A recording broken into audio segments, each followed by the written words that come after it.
지난 시간에 우리가 이 성령님에 대해서 살펴보면서 성령님은 우리의 보혜사가 되셔서 항상 우리와 함께 하신다, 이런 말씀을 드렸는데, 이 보혜사는 직역하면은 곁에 있으면서 도와주는 자, 이렇게 직역할 수 있다고 말씀을 드렸습니다. 그래서 요한복음 14장 16절, 내가 아버지께 구하겠으니 그가 또 다른 보혜사를 너희에게 주사 영원토록 너희와 함께 있게 하리니. 이 땅을 살아가는 우리가 늘 기억해야 되는 게 이 말씀입니다. 우리는 홀로 버려진 존재가 아닙니다. 하나님께서, 성령님께서 내 곁에 계시고 보혜사, 내 곁에서 도와주시는 고마우신 하나님이라는 사실을 늘 인식하는 것이 중요한데요. 근데 또 다른 중요한 한 가지가 뭐냐 하면은, 성령님은 이처럼 우리 개인의 내면에 임재하시면서 우리 개개인을 돕는 일도 행하시지만, 그러나 성령님은 이런 개인적인 차원에만 머물러 계시지 않습니다.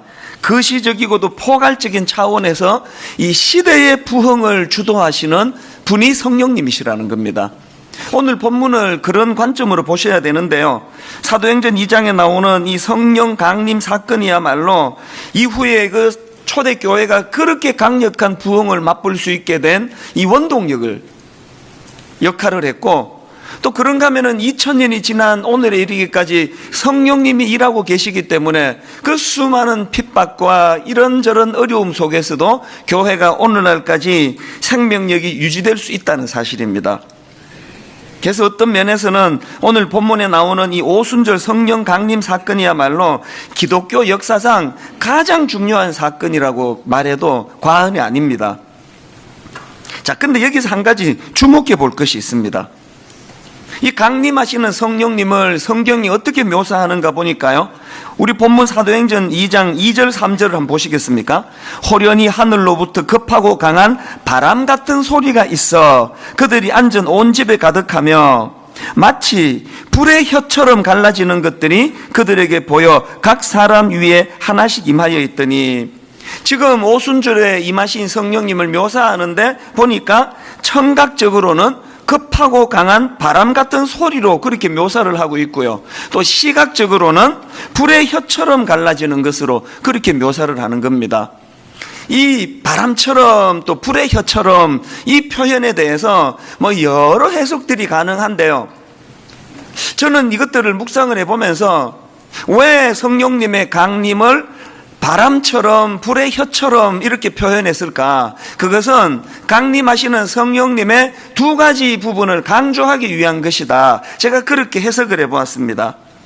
첫째로, 왜 성령님의 강림을 바람처럼 또 불의 혀처럼 임하셨다고 표현했을까 보니까요, 그것은 성령 강림 사건은 전적인 성령님의 주도하심, 성령님의 주권, 이것에 의하여 이루어졌다는 것을 강조하기 위한 표현인 것 같습니다. 요한복음 3장 8절에서 예수님이 이런 말씀을 하십니다. 바람이 임의로 불매 내가 그 소리는 들어도 어디서 와서 어디로 가는지 알지 못하나니 성령으로 난 사람도 다 그러하니라. 지금 여기서 예수님은 이 바람의 특징을 임의로 부는 것으로 특징 짓지 않습니까?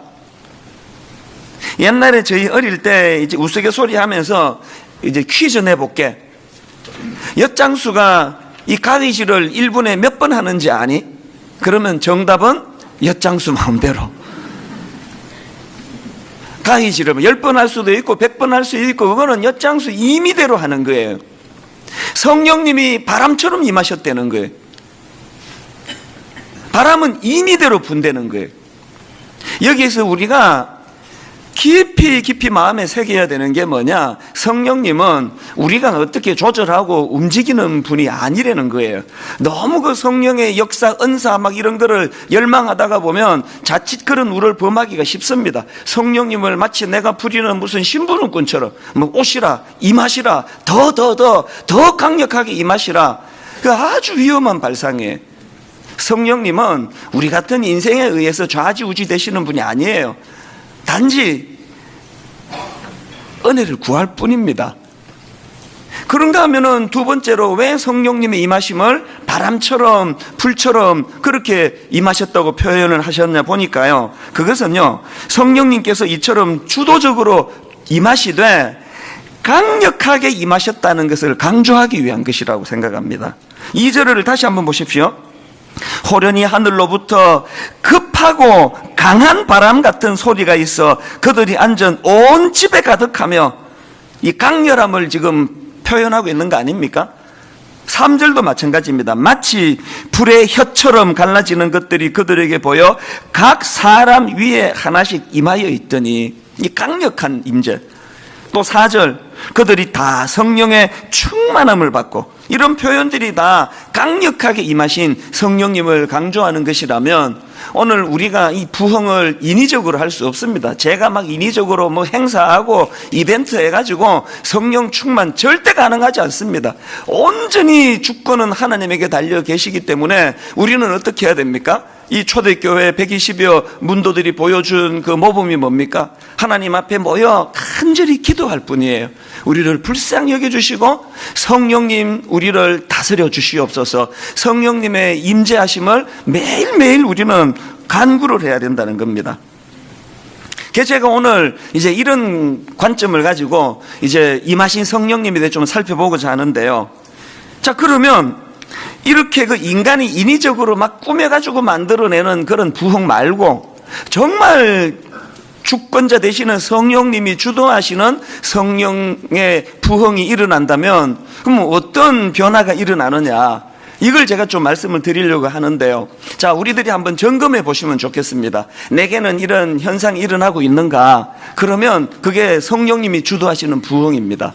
한 몇 가지로 정리를 해드리려고 하는데, 첫째로요, 여러분 성령님께서 주도하시는 부흥이 일어나면 어떤 변화가 일어나느냐? 제일 먼저 언어가 변화가 된다는 거예요.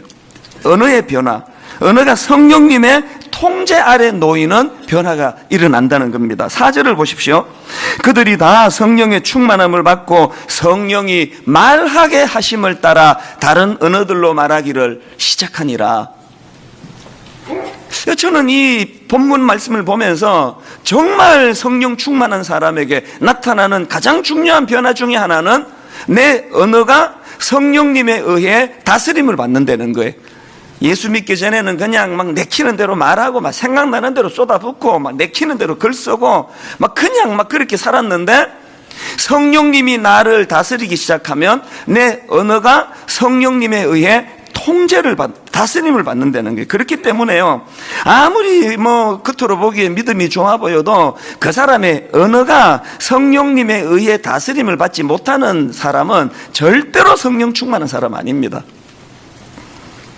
야고보서 3장 3절에 보니까 이런 말을 합니다. 우리가 말들의 입에 재갈 물리는 것은 우리에게 순종하게 하려고 그 온 몸을 제어하는 것이라. 이 우리 언어가 통제받는 것이 얼마나 중요한가를 지금 말을 가지고 비유해서 설명을 하고 있지 않습니까? 그러면서 8절에 보니까요, 혀는 능히 길들일 사람이 없나니 쉬지 아니하는 악이요 죽이는 독이 가득한 것이라. 성령님에 의해 통제받지 않는 그 인생의 이 혀는요, 사람을 뭐 죽이는 거예요. 죽이는 거. 지금 뭐 요즘에 그 아동학대 문제로 막 심각하고, 뭐 누구 집은 애를 이렇게 학대하고 그냥 애를 막 죽게 만들어 가지고 뭐 어쩌고 저쩌고 이런 말들이 지금 막 굉장히 우리 마음을 아프게 하는데요, 애를 가지고 몽둥이로 두들겨 패스만이 폭력이 아니에요. 나는 뭐 패지는 않는데요, 너무너무 많은 지금 가정들이 이 언어의 폭력이 얼마나 무섭다는 걸 모릅니다. 성경이 지금 그것을 이야기하고 있지 않습니까? 제가 참 반성을 하는 것은요, 정말 내가 그 젊은 목사 때 말로서 사람들을 다치게 한 적이 참 많다는 생각이 드는 거예요. 그걸 막 굉장히 막 철학이 있고 의식이 있는 것처럼 그렇게 포장해서 말했지만, 여러분, 내 혀가 아무리 그게 뭐 좋은 의미라 할지라도 그것이 성령님에 의해 다스려지지 않는 말은 성령의 말이 아니라는 거예요. 여러분 가정이 정말 행복하기를 원하시면 성령님의 다스림을 받아야 되는데, 남편이 성령님에 의해 언어가 다스려지면서부터 가정이 회복이 됩니다. 우리 집을 보니까 그렇더라고요. 정말 여러분 가정이 회복되기를 원하면 아내들의 입술이 성령님에 의해서 통제되어야 돼요. 막 내키는 대로 말하고. 그래서 믿는 우리는요, 항상 이 멈칫하는 훈련이 필요해요. 이게 나올 때 한번, 이 성령님이 지금 이제 주시는 말씀을 생각하는 시간이에요. 막 생각나는 대로 막 들이퍼붓고 그러고 나가지고는 상대방이 지금 이것 때문에 뭐 죽어 나간다는 걸 전혀 모르는 거예요. 잠언 15장 4절에 보니까요, 온순한 혀는 곧 생명나무지만 패역한 혀는 마음을 상하게 하느니라. 참 재밌는 게 이 부분을 제가 영어 성경으로 보니까요, 이 온순한 혀 할 때 온순을 영어 성경에는 힐링으로 번역이 되어 있는 거예요. 이게 이렇게 번역해도 되는 게요, 원어로 이 단어가 치유하다라는 의미가 내포된 단어예요. 목사님들은 다 이제 신방을 다니시지 않습니까? 교구 목사님들이 그 한약재를 갖고 다닙니까? 그래가지고 마음 힘들면은 이거 그냥 그 달여서 드시라고. 그렇게 안 하잖아요. 딸랑 성경책만 들고 가는데도요, 참 입술이 성령님에 의해서 다스려지는 그 목회자가 신방을 가면은 힐링이 일어나요. 그 몇 마디 안 했는데 치유가 생겨요. 용기가 생기는 거예요. 이거 왜 그런 일이 가능하냐? 성령님에 의해서 다스려지는 입술은 거기에 치유 요소가 있다는 거예요. 이런 면에서 예수 잘 믿는다고 하는 우리 모두가 다 자기를 깊이 돌아볼 필요가 있습니다. 제가 이 목회자들을 보니까요, 딱 두 종류예요. 입술이 지혜로운 목회자가 있습니다. 우리 교회 그 부목사님들도 보면은 많은 부목사님들 중에 딱 두 종류예요. 어떤 젊은 목사님은 나이도 젊은데 막 얼마나 말을 찰지게 잘하는지 듣고 있으면 기분이 좋아요. 목사님은 어쩌고 저쩌고 막 기분 좋게 다 이야기해가지고 집에 가서 정리해 보니까 목회 똑바로 하시라는 충고예요, 그게. 저 어려운 이야기를 어떻게 이렇게 지혜롭게 기분도 나쁘지 않게 내가 정말 그래야 되겠다, 그걸 깨닫도록 이렇게 해주는 교역자가 있고요. 그것도 어떤 교역자는 보면은 참 좋은 이야기 왜 이렇게 표현할까? 이 참 이상하다. 왜 이 좋은 이야기를 왜 이렇게 기분 나쁘게 할까? 이건 우리 대부분의 우리 어머니들이 갖고 있는 은사라고 우리 자녀들이 이야기하는데요, 여러분의 아들, 딸들이 여러분에게 늘 신비롭게 생각하는 그거 아닙니까? 우리 엄마는 저 놀라운 말씀을 이렇게 기분 나쁘게 풀어내는 은사가 있다고. 그래서 여러분, 우리가요, 이 입술이 지혜로워지기 위해서는 성령님께 지혜를 구해야 됩니다.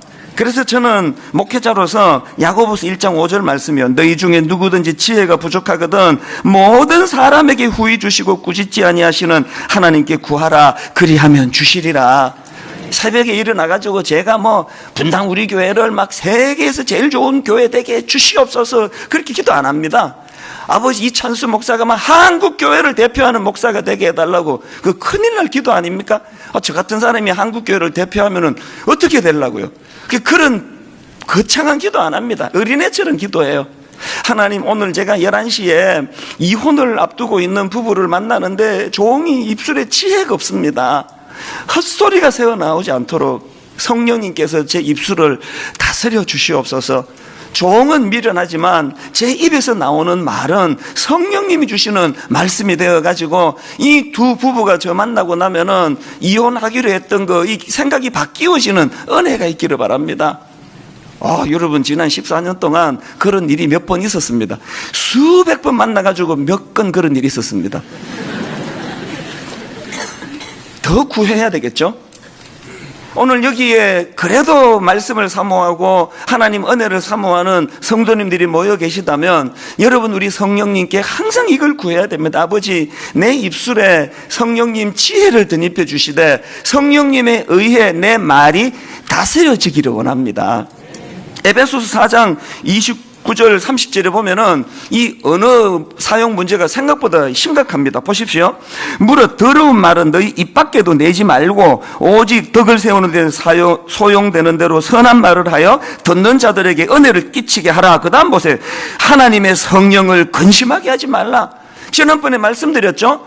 내 안에 성령님을 근심케 하는 죄악들이 있으면 성령님이 일하지 않으세요. 그래서 회개해야 된다 그랬는데, 이런 차원에서 우리가 회개해야 되는 중요한 것 중에 하나가 언어 사용이에요. 하나님, 제가 생명을 살리는 말을 하지 못하고 이 좋은 말씀을 그냥 상대방의 비수를 찌르는 이런 것으로 하는 저의 악한 언어를 회개합니다. 그래야지만 성령님을 근심하게 하지 않는다는 겁니다.